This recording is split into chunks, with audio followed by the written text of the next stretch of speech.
Futebol de Verdade com António Tadeia. Olá pessoal, o Porto perdeu hoje com o Olympiacos por 1-0 em jogo da sétima e penúltima jornada da Liga Europa. Foi a quarta derrota consecutiva dos Dragões, depois de terem perdido com o Sporting na Taça da Liga e depois ainda com o Nacional e o Gil Vicente no campeonato. E isto é algo que não acontecia à equipa azul e branca desde novembro e dezembro de 64. Já lá vão um bocadinho mais de 60 anos. Daí que se veja que esta é uma altura particularmente crítica para o Futebol do Porto. Estas são as minhas notas rápidas sobre o jogo de hoje. Um jogo em que o Porto até nem começou mal, na estreia de José Ferreirinha Tavares, o treinador que foi interinamente chamado para substituir Vítor Bruno, pois José Ferreirinha Tavares colocou a equipa mais próxima de um 4-3-3, um bocadinho mais clássico, quase com Rodrigo Mora, que no sistema anterior seria um segundo avançado, e Nico Gonzalez, que num sistema anterior seria um segundo médio, a jogarem quase que em espelho um do outro. O Rodrigo Mora mais na esquerda, Nico mais na meia-direita. E com dois extremos claramente pronunciados, ainda que PP aparecesse a jogar mais por dentro na direita, permitindo que fosse João Mário, o lateral, a dar largura, e que Galeno surgisse bem mais aberto no lado esquerdo, fazendo com que Francisco Moura entrasse mais por dentro. Mas era essa a única cedência do Futebol Clube do Porto ao 4-3-3 mais clássico, e eu acho que isso foi até isso, juntamente com o ritmo que a equipa imprimiu desde o início, com o facto da equipa estar com energia, a permitir que o Foco do Porto de início conseguisse algumas ligações entre os laterais e os extremos, conseguisse muitas vezes colocar Rodrigo Mora, sobretudo até mais Rodrigo Mora do que Nico Gonzalez, em posição promissora dentro do bloco adversário. Porquê? Porque eu creio que o Olympiacos não estaria à espera desta disposição e levou algum tempo a equilibrar, levou algum tempo a encostar no Futebol Clube do Porto, daí que o Porto tenha sido melhor, eu diria na primeira meia hora, e que o Olympiacos, a partir daí, tenha equilibrado e depois, na segunda parte, inclusive, tenha chegado a assumir alguma superioridade dentro do campo. Pois bem, José Ferreirinha Tavares fez 4 alterações em relação ao último 11 de Vítor Bruno, o 11 que perdeu em Barcelos contra o Gil Vicente.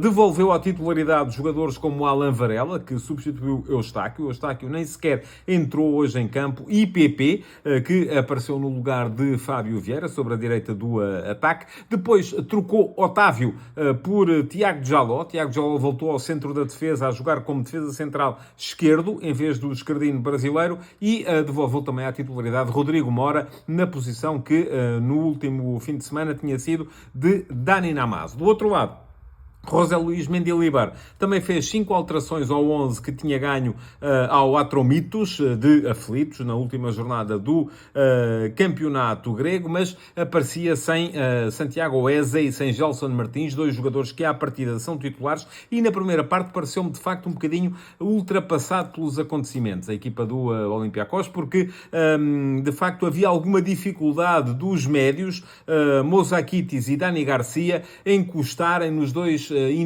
médios interiores do Futebol Clube do Porto, Nico Gonzalez e Rodrigo Mora. Isto levou a que, embora o Porto também não tenha criado assim tantas situações de perigo quanto isso, por exemplo, se tenha chegado aos 20 minutos de jogo com 4 remates para o Porto, nenhum para o Olympiacos, 8 ações na área para o Porto, nenhuma para o Olympiacos. A primeira vez que o Olympiacos foi à área do Porto foi ao minuto 28 e Massouras estava em fora de jogo. A segunda foi ao minuto 29, gol anulado ao El Kaabi, também porque estava em fora de jogo. A primeira a valer chegou apenas ao minuto 35 e foi a única que o Olympiacos conseguiu na primeira parte. Um cruzamento vindo da esquerda com Massouras a aparecer no ar e a tocar a bola. Foi a única vez que o Olympiacos jogou a bola dentro da área do Porto durante a primeira parte. O Porto, na primeira parte, também, verdade seja dita, só criou uma situação minimamente perigosa. Foi no seguimento de um canto de PP, com Galeno a tocar ao primeiro poste, Samu a aparecer ao segundo poste, a devolver para a zona central central, mas aí apareceu Tsolakis a opor-se a Neuen Pérez por 2 vezes e a impedir que o Porto inaugurasse o marcador. O intervalo chegou assim com poucas situações de perigo, é verdade, mas com superioridade clara do Flóculo Porto. 17 ações na área contra 1, 8 remates a 2, mas atenção, uma coisa que foi evidente durante todo o jogo, pouco acerto do Porto no capítulo do remate. Destes 8 remates, apesar de 6 terem sido feitos dentro da área, só 1 foi enquadrado com a baliza de Tsolakis. Bom, para a segunda parte, o Olympiacos melhorou e melhorou por 2 razões. A primeira razão teve a ver com a substituição. Massoras saiu, entrou Felda, um extremo norueguês que foi colocar-se do lado esquerdo, criou imediatamente muitos problemas a João Mário.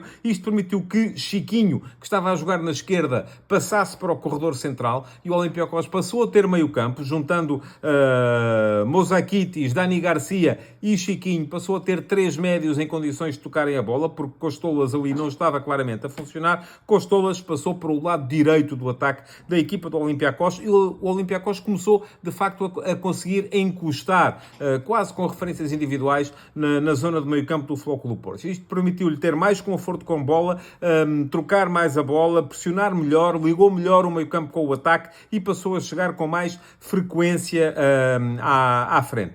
O Porto só melhorou com a entrada de Gonçalo Borges, voltou a entrar bem no jogo, o extremo, que já tinha sido o principal destaque da segunda parte do Flóculo Porto no jogo de domingo passado contra o Gil Vicente, mas já não voltou a criar, passou a partir daí a ser o Olympiacos a equipa mais perigosa dentro do campo. Viu-se isso logo ao minuto 71, um grande passe de David Carmo, que fez um belíssimo jogo, o central esquerdino que nunca se impôs no Flóculo Porto, depois de ter sido contratado ao Sporting Clube de Braga, isolou o El Kaabi, mas este depois de passar por Tiago Jaló, viu Neuen Pérez impedi-lo de finalizar e inclusive a presença de Felda levou depois o Flóculo Porto a fazer mais 2 trocas, chamando Zé Pedro para a posição de lateral direito em vez do João Mário. Também saiu nessa altura o Rodrigo Mora para entrar o Fábio Vieira, mas era já o Olympiacos quem estava melhor no jogo. Apesar da lesão de Felda, que foi substituído por Costinha, o Olympiacos chegou mesmo ao golo num lance em que a bola entra em Mozakitis, o médio-centro que apareceu na meia-esquerda junto da área e depois assiste ali a um desentendimento entre Zé Pedro, lateral direito improvisado, e Neuen Pérez. Foram os dois à bola, nenhum deles acabou por ficar com ela. Mozakitis aproveitou-se, entregou a bola para um belo remate rasteiro de pé esquerdo, mesmo colocado junto ao poste por El Kaabi, que acabou por decidir a partida. Ora, o Porto ainda mexeu daí até a final. Saiu Samu, um jogo muito ausente de Samu, aquele que tem sido a principal referência ofensiva do Flóculo Porto nos jogos desta época. Protagonizou apenas 22 ações com bola e perdeu 10 dos 12 duelos em que entrou nesta partida. Portanto, um jogo fraco de Samu, foi substituído por Denis Gulo e a partir daí o jogo do Porto passou a ser muito mais bombear bolas altas para o avançado sueco. Saiu também Francisco Moura para entrar na Amazo, com Galeno a baixar para a defesa esquerda e até final quase sempre com Gonçalo Borges a criar desequilíbrios. Era o único jogador do Porto que conseguia, de facto, criar desequilíbrios junto à linha lateral. O Porto acentuou a sua predisposição para o cruzamento. Tavares meteu, inclusive, o Tiago Jaló também na área, na frente, e isso até viria a provocar um segundo gol do Olympiacos, depois anulado por fora de jogo de Yaremchuk, que entrou para os instantes finais, mas o Porto só criou verdadeiramente uma situação em que podia ter chegado ao empate. Foi um lance em que há um cruzamento de Gonçalo Borges, há um primeiro toque de Denis Gulo, Fábio Vieira rematou uma primeira vez para uma defesa por instinto do guarda-redes de Tsolakis, que teve uma atuação importantíssima.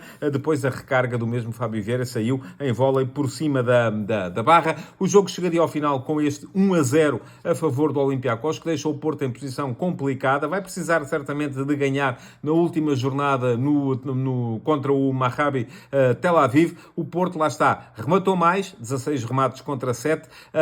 Teve inclusive 12 remates dentro da área contra apenas 4 do adversário, mas as duas equipas igualaram-se em remates enquadrados. 2 para o Porto, 2 para a equipa do Olympiacos. Assim, de facto, ficou difícil. Futebol de Verdade com António Tadeia.